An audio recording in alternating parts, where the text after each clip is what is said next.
आम्हाला जर मंत्रिमंडळाने किंवा मुख्यमंत्र्यांनी संबंधित मंत्र्यांनी निधी नाही दिला तर आम्ही तुम्हाला काय सांगायचं, आम्ही फक्त म्हणायचं का आम्हाला निधी मिळत नाही, ही पद्धत आमदारांनी सांगून चालत नाही। या दृष्टीने दादांनी सकारात्मक दृष्ट्या सर्व आमदारांवर चर्चा केली आणि सर्व आमदारांनी एका मताने निर्णय दिला की दादा तुम्ही जो निर्णय घेतला त्या दिवसापासून खऱ्या अर्थाने आपल्या राष्ट्रवादी काँग्रेस पक्षाच्या विधानसभा सदस्यांच्या मतदारसंघामध्ये विकासाची गती पुन्हा प्राप्त झाली।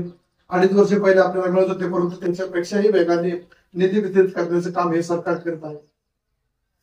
याच्यामध्ये सर्व घटकांना उदाहरणार्थ सामाजिक न्याय विभाग म्हणजे मागासवर्गीय समाज असेल, तांडा समाज म्हणजे भटक्या समाज जे आहे सर्व त्यांच्यासाठी असेल, अल्पसंख्याक असेल, परंतु 00304 निधी असेल, 2515 असेल, 300